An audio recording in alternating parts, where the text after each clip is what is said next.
우리가 하나님을 믿고 살수록 그리스도인이 된다는 것은 나를 돌보는 것이 아니라 내 옆에 앉은 나의 순원과 나의 가족을 돌보는 것이 경건인 줄 믿습니다. 그럼 성도님들은 경건하신가요? 그죠? 자신만만하게 말할 수 있는 분이 없습니다. 그죠? 이게 좋은 거예요. 자신만만하게 자신이 다 경건하다고 하는 교회는 아마 건강하지 않은 교회일 겁니다. 왜냐하면 대부분의 성도님들은 하나님의 자녀가 된 순간 깨달으셨기 때문입니다. 내가 얼마나 처참한 실패자요 죄인인지 깨닫게 됩니다. 이제 보이는 모습은 뭐냐면 애써서 경건하게 하나님을 만난다고 해도 하나님을 닮으려고 매일매일 노력해도 그게 잘 안 되는 나의 모습을 매일매일 마주하게 됩니다. 그래서 우리는 매일매일 예수님을 닮으려고 노력하면서 경건하려고 노력합니다. 그럼 이 경건이 무엇일까요? 이 경건에 대한 정의는 사실 딱 하나로 이렇다 하긴 어렵지만 그중에 오늘 나누고 싶은 경건에 대한 이해는 고넬료의 경건한 삶입니다. 고넬료를 통해서 보는 경건의 의미는 먼저 참된 신앙에 기초해야 한다는 것입니다. 참된 믿음에 기초하지 않는 경건은 수많은 이단과 사이비를 만들어냈고 스스로 율법에 가두는 실수들을 만들어냈습니다. 두 번째로 이 고넬료의 참된 신앙에 기초한 경건은 인간을 향한 사랑의 의무를 다하는 것으로 이어집니다. 즉 하나님을 닮아가면 하나님을 닮아가는 것이 나의 옆에 이웃을 향한 사랑의 의무로 이어진다는 것이죠. 여전히 사람들은 참된 신앙에 기초를 두지 않고 경건하려고 노력합니다. 그게 뭐냐면 스스로의 수행을 통해서 경건에 이르려는 시도들입니다.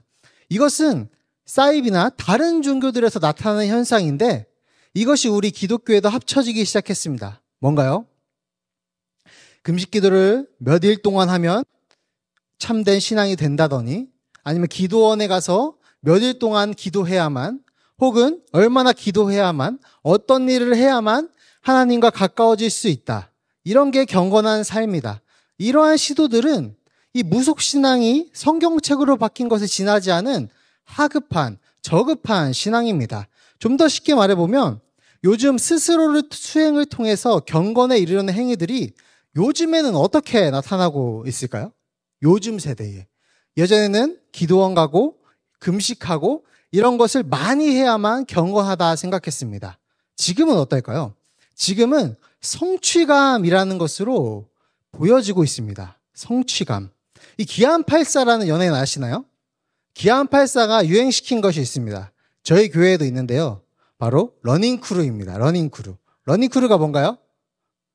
같이 달리는 동호회 같은 거죠. 같이 달리는 동호회가 우리 젊은이들 사이에서 어른들 사이에서 크게 유행하고 있습니다. 이게 나쁜 걸까요?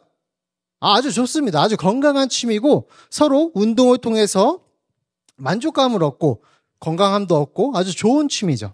근데 이게 우리 그리스도인들이 조금 조심해서 봐야 할 부분은 이 마라톤만을 말하는 것이 아니라 모든 종류의 자아 실현을 위한 수단들입니다. 모든 종류의 자아 성취를 위한 수단들입니다.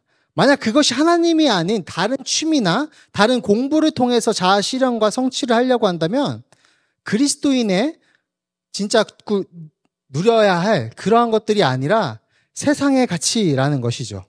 이런 그리스도인들조차 이것에 교묘하게 속아서 나의 삶을 스스로 개척하고 진정한 자아를 찾고 어떤 정신적인 성취감을 얻는 것을 잘 살고 있다라고 표현합니다. 이 오류가 느껴지시나요?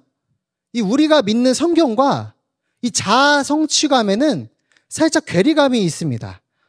저는 먼저 오늘 룻기를 통해서 믿지 않는 사람들의 이야기야 논외로 치고 우리가 흔히 말하는 성취감을 얻는 일과 진정한 자아를 찾는 일이 우리 성경의 가치와 살짝 어긋나 있음을 진단하고 우리 삶의 목적과 깊게 연관된 경건이라는 키워드를 같이 나눠보려 합니다.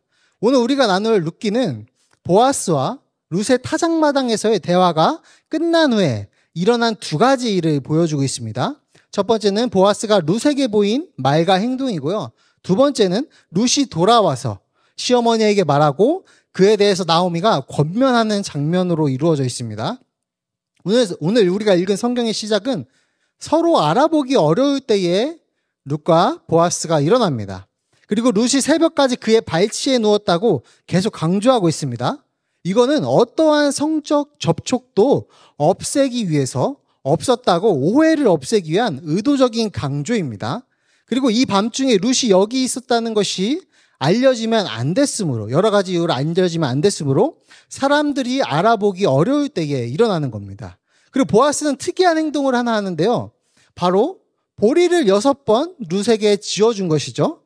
이 6번 보리, 이 6번 지어준 보리, 이거에 대해서 해석이 여러 가지가 재밌는 해석이 있습니다. 그 중에서 제가 가장 납득이 조금 어려웠던 해석은 성적인 접촉에 관한 대가였다는 것입니다. 그러나 지금 성경은 일관되게 보아스를 무슨 남자라고 표현했죠? 유력한 남자라고 표현했습니다. 유력하다는 것은 신앙뿐만 아니라 그의 성품과 일상의 삶까지 정말 경건에 닿아 있는 사람임을 표현하는 것입니다. 그리고 룻을 어떻게 표현했죠? 어떻게 소문났나요? 현숙한 여인으로 소문났습니다. 이러한 흐름에서 볼 때에 성적인 접촉에 대한 대가라는 해석은 조금 지나치다는 것이죠. 그럼 가장 설득력 있고 우리가 읽은 이 룻기의 흐름과 어울리는 해석은 1장에서 계속된 표현이었죠. 남편과 아들을 잃어버리고 아무것도 할 수 없는 가장 취약하게 된 나오미를 가장 적절하게 표현하는 문구는 뭐였죠?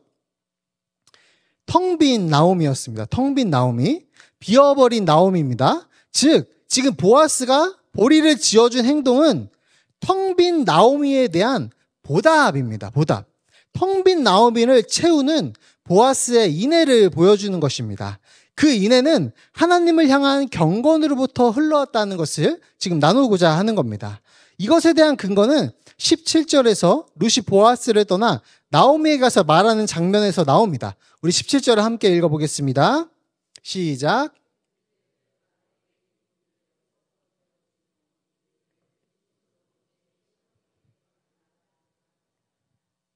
근데 이 장면이 실제 일어난 건 15절이고 지금 17절에서 시어머니에 가서 말하는 겁니다. 근데 15절에는 이 장면에 대한 설명이 없었죠.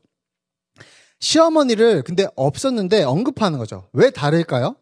지금 룻이 자신의 생각으로 자의적으로 말하는 게 아니라 지금 이 성경을 쓴 성경 기자는 좀 더 극적으로 표현하기 위해서 15절과 17절에 2번 반복하는 것이 아니라 지금 17절에서 15절에 있었던 숨겨진 말을 꺼내서 서술한 것입니다. 아무튼 지금 보아스는 텅 비어버린 나오미를 향해서 룻을 빈손으로 보내지 않았다는 것입니다. 너무 멋지지 않나요? 유력한 자의 모습에 걸맞는 모습입니다. 텅 비어버린 나오미를 향해서 이렇게 말하는 것처럼 보이는 거죠. 나는 당신의 텅 빈 삶을 그냥 놔두지 않을 것입니다. 하나님의 나귀가 당신을 보호할 것입니다. 이렇게 말하고 있는 거죠. 나오미는 정말로 옷에 가득하게 보리를 담아온 룻을 보고 어떤 생각을 하게 됐을까요? 아, 정말 채우시는 하나님이시구나 느꼈을 것입니다. 6번 보리, 이 6번 보리 얼마나 되는지 아시나요? 여러 가지 해석이 있지만 가장 설득력 있는 해석은 26kg의 보리입니다. 26kg. 학자들은 이 세아 26kg를 가장 가능성이 높다고 보고 있습니다. 우리 권사님들 지금 26kg를 양손에 들고 가실 수 있나요? 없죠? 제가 헬스할 때 20kg짜리 원판을 자주 드는데 쉽지 않습니다. 20kg도. 26kg. 그럼 정말 룻이 열심히 들고 간 거죠. 무튼 26kg가 뭐 핵심은 뭐냐면 양손에 가득 찰 정도로 들고 가기 어려울 정도로 주었다는 것입니다. 텅 비어버린 나오미가 채워졌다는 게 핵심입니다. 그래서 이 사건을 보고 나오미는 이렇게 말합니다. 어떻게 될지 알 때까지 룻에게 가만히 앉아있으라 라고 말합니다. 여기서 또 오해가 생길 수 있어요. 지금 나오미는 그래 너 가만히 있어라 이제 우연에 맡기자 이런 식으로 말한 게 아닙니다. 지금 텅 비었던 나오미는 룻을 통해서 하나님의 은혜를 경험했고 하나님의 은혜를 경험하자 새로운 뜻과 의지를 얻게 되었고 지금 삶에 대한 의지를 내고 있는 것입니다. 그리고 나오미는 다시 한번 지혜를 냈고 위대한 중매의 계획을 세운 거죠. 그리고 시어머니에 대한 헌신과 사랑의 선택으로 삶을 이끌어왔던 룻은 대담한 계획을 실행을 했습니다. 즉, 지금 뭘 보여주는 거냐면 가만히 있으라는 것은 우리가 할 수 있는, 사람으로서 할 수 있는 최선을 다했다는 것입니다. 우리가 할 수 있는 모든 것을 했다. 이제 남은 것은 무엇이냐? 무엇일까요, 남은 거? 100% 사람의 일을 했습니다. 남은 것은 100% 하나님의 일하심입니다. 이 100% 사람의 노력과 100% 하나님의 일하심의 개념은 많은 신약자들이 사용해 왔습니다. 이게 우리 목사님도 한번 언급하셨는데 이게 뭘로 표현됐었죠? 하나님을 뜨겁게 사랑하고 네 마음대로 해라. 이게 이겁니다. 100% 사람의 노력과 100% 하나님의 일하심. 우리는 하나님을 전적으로 의지해야 되지만 우리가 전적으로 노력도 해야 된다는 것이죠. 마치 하나님이 안 도와주시는 것처럼 최선을 다하는 겁니다. 그리고 나의 노력은 아무런 가치가 없는 것처럼 하나님을 사랑하고 매달리는 것입니다. 이게 균형의 신앙입니다. 아무튼 이제 나오미와 룻의 노력으로 어떻게 해볼 수 없는 모두 다 했습니다. 영역이 하나 남았습니다. 할 수 없는 거. 그게 뭐냐면 보아스보다 기업 물을 자에 가까운 사람의 결정입니다. 이것은 룻과 나오미 그리고 보아스가 할 수 있는 일이 아니었습니다. 그들이 어떻게 컨트롤할 수 있는 일이 아니죠. 저번에 나눴듯이 이 고엘이라는 임무는 이 이스라엘 백성에게 하기 싫은 어떤 것이 아니라 좀 어렵긴 했지만 억지로 떠맡기보다는 특권이었습니다. 특권. 이 특권을 보아스에게 넘겨줘야 가능한 영역이 남아있다는 것입니다. 그래서 이제 이 모든 것을 지금 하나님의 섭리에 맡겨두고 룻과 나오미는 이 일을 지켜보고자 합니다. 오늘 본문의 이야기가 여기까지입니다. 오늘 본문에서 당연 눈에 띄는 부분은 처음에도 나눴듯이 텅 빈 나오미를 채우는 보아스의 인애입니다. 지금부터 저는 이것을 경건이라는 개념에 적용시키고 아까 말했던 우리 현대를 살아가는 그리스도인들이 삶에 잘못 적용하고 있는 경건의 개념을 나누려고 합니다. 아까도 말했듯이 이 보아스의 인애는 사람의 훌륭함에서 나오는 게 아니라 경건함의 결과였습니다. 보아스의 인애는 경건함의 결과입니다. 고넬료가 그랬듯이 성경의 수많은 사람 중에 경건하다고 인정받는 인물들이 그랬듯이 사람을 향한 사랑의 의무는 경건의 결과입니다. 경건해지다 사람을 향한 사랑이 나오게 됩니다. 먼저 하나님에 대한 바른 이해가 참된 신앙을 가져오게 됩니다. 이것이 기초입니다. 이 시점에서 빠질 수 있는 오류는 내가 스스로 경건할 수 있다는 생각입니다. 하나님에 대한 바른 이해를 통해서 경건할 수 있다면 마치 경건을 내가 만들 수 있는 상태라고 오해하는 것입니다. 그러나 성경에서 경건의 기본적인 원리는 내가 만들어낼 수 없다부터 시작합니다. 경건은 우리가 만들어낼 수 없습니다. 여기서부터 경건이 시작되는 것입니다. 나에게 경건이란 것이 없다고 인식하는 것이 정말로 경건한 삶을 사는 첫 시작이라는 겁니다. 그럼 경건은 누구한테서 주어지는 건가요? 우리 안에서는 경건할 수 있는 힘이 없습니다. 그래서 하나님께서 선택한 자녀들에게 심어주시는 것이 경건입니다. 경건과 더불어 우리의 구원은 하나님의 초자연적이고 주권적으로 하나님만이 홀로 일하시는 영역입니다. 이 경건의 시작점, 우리가 경건해지는 시작점에 우리가 할 수 있는 일은 아무것도 없습니다. 성령님의 조명하심 따라 우리 안에 경건이 심어지게 되는 것이죠. 그래서 이런 말씀 들어보셨죠? 내가 거룩하니 너희도 거룩하라. 이거 들으면 되게 부담스럽지 않나요? 부담스럽습니다. 하나님께서 거룩하니까 너 거룩하게 살아라. 그렇지 않으면 어떻게 해버릴 거야. 이런 식으로 들린단 말이죠. 근데 사실 성경의 대부분의 하나님의 선포들은 너희는 거룩할 수 없으니 내가 너희를 거룩하게 만들어주겠다는 하나님의 의지와 선포가 담겨 있는 경우가 많습니다. 하나님은 우리가 거룩할 수 없다는 것을 아시고 우리를 거룩하게 만들겠다고 선포해 주시는 겁니다. 물론 다음에는 뭘 해야 되나요? 애써서 살아내야 합니다. 우리에게 심겨진 경건으로 우리의 삶을 잘 살아야 합니다. 근데 우리의 힘으로 이 경건을 만들어낼 수 없다는 것이죠. 우리가 아무리 거룩과 경건을 추구하더라도 성령님이 우리 마음속에 심어주시지 않는다면 우리는 절대로 경건하거나 거룩할 수 없다는 것입니다. 이게 오늘 나온 경건의 첫 시작입니다. 두 번째로 하나님에 대한 바른 이해로 우리 안에 심겨진 경건은 하나님에 대한 바른 이해는 하나님을 잘 아는 것입니다. 하나님을 양육을 통해서 말씀을 통해서 기도를 통해서 하나님을 배워가는 거죠. 그 다음에 이렇게 바른 이해로 심겨진 경건은 인간을 향한 사랑의 의무를 다하는 것으로 나타난다는 것입니다. 오늘 본문에 경건하며 유력한 삶을 살아온 보아스는 이러한 경건의 삶을 너무나 잘 보여주고 있습니다. 그의 삶은 인간을 향한 사랑의 의무를 다하는 방향으로 모든 방향이 향해 있습니다. 이게 왜 중요할까요? 이게 왜 중요하냐면 이것이 오늘 현대인들이 추구하려고 하는 성취감 혹은 정신적으로 가치가 있는 어떤 행동 혹은 어떤 숭고한 희생을 통해서 혹은 자기 단련을 통해서 얻고자 하는 한 차원 높은 정신적인 만족감, 이 모든 것들의 원래 버전입니다. 오리지널입니다. 제가 말씀드리고자 하는 것은 우리가 자기 단련을 통해서 얻는 성취감이나 자아 실현을 통해서 얻는 정신적인 가치들, 이것들이 가짜라는 말입니다. 이것들은 가짜입니다. 진짜가 아닙니다.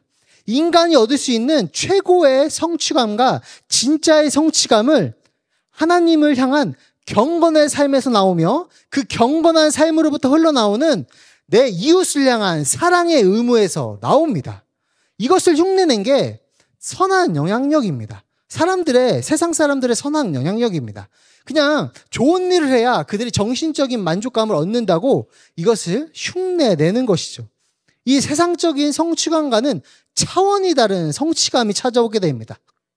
세상이 겉모습만 흉내내려고 했던 이 모든 정신적인 가치들의 오리지널 버전입니다. 이것이 우리가 정말로 진짜로 잘 사는 방법입니다.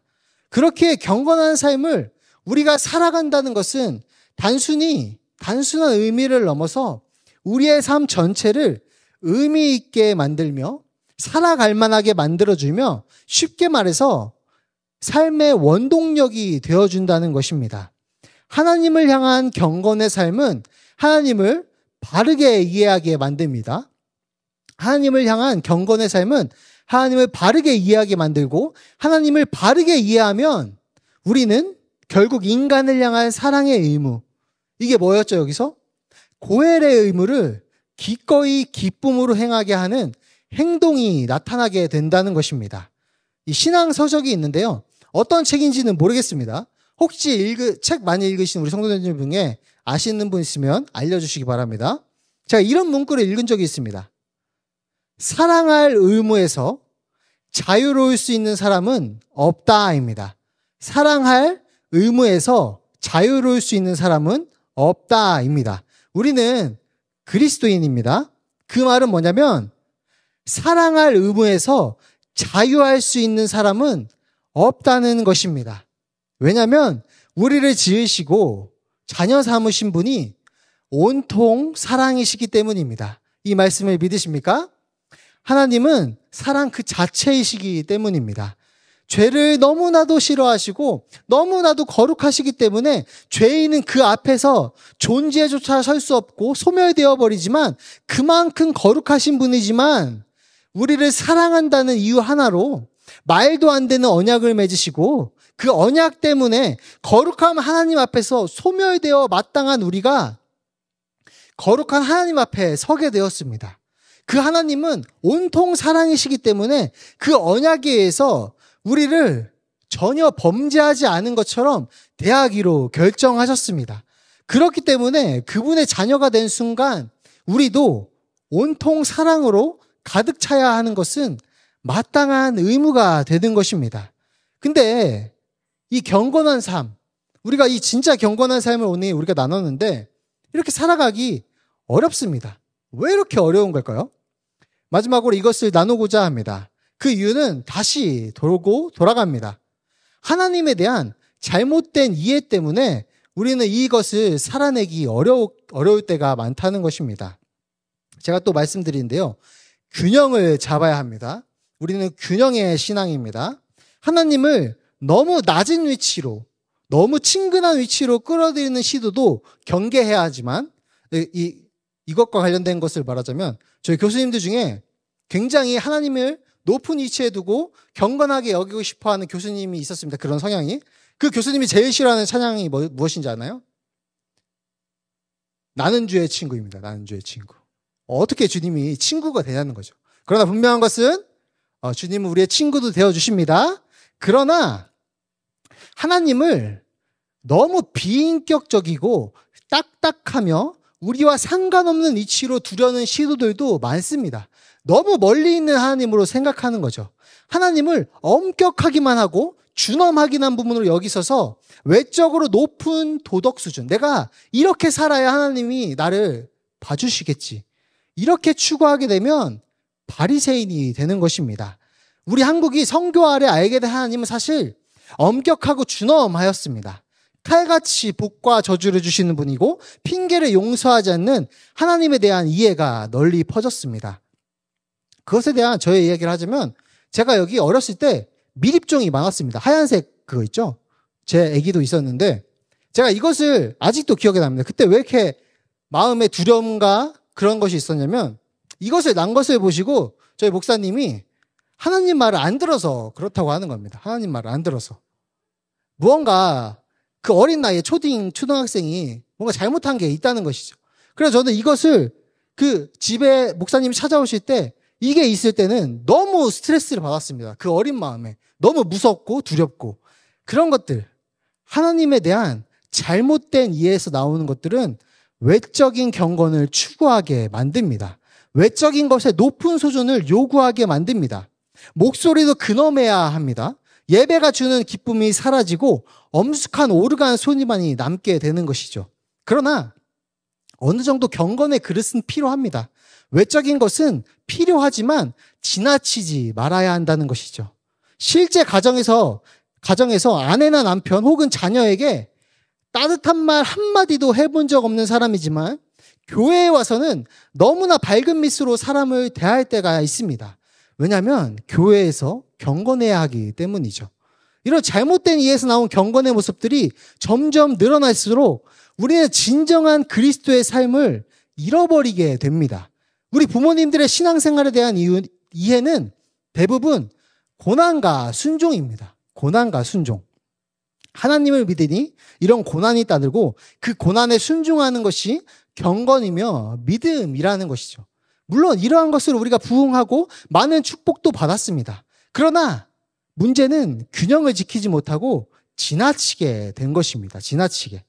그래서 틀리다 맞다를 따지려는 것이 아니라 이러한 지나친 이해는 무엇을 잃어버리게 만들었냐면요, 하나님과 동행하는 삶이 얼마나 기쁜지 잊어버리게 만들었습니다. 하나님과 동행하는 삶이 얼마나 기쁜지 잊어버리게 만들고, 신앙생활이라 하면 어떤 것을 떠올리게 되면 억지로 끌려가는 그러한 그림을 떠올리게 만들었습니다. 억지로 끌려가지만 거기에 무릎 꿇고 순종하는 모습을 경건으로 여긴 것이죠. 그러나 오늘 성경은 균형을 잡으면서 말하는 것은 하나님과 동행할 때에 우리에게 오는 그 기쁨은 그 무엇과도 바꿀 수 없도록 큰 기쁨으로 우리에게 다가온다는 것입니다. 물론 우리의 삶은 고난이 가득합니다. 사실입니다. 어쩌면 제가 보면 불신자보다 고난이 많은 것 같아 보입니다.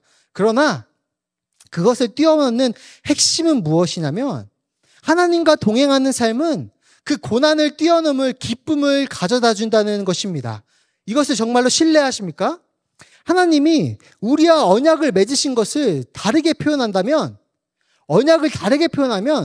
서로 사랑하자는 약속입니다. 서로 사랑하는 관계가 되어서 영원토록 그 기쁜 관계 속에서 동행하자는 사랑의 언약입니다. 이 언약을 누가 먼저 하셨나요? 하나님께서 우리에게 먼저 프로포즈 하신 겁니다. 하나님은 결코 우리에게 공평하게 대하시지 않습니다. 무슨 말이냐면 우리는 하나님을 공평하다고 생각하지만 남이 보면 공평한 것이 아니라 우리를 편애하십니다. 불신자가 보면 우리를 편애하고 있는 것이죠. 우리가 잘난 것이 하나도 없지만 그 어떤 것을 기대하지 않으시고 대가를 바라시지 않습니다.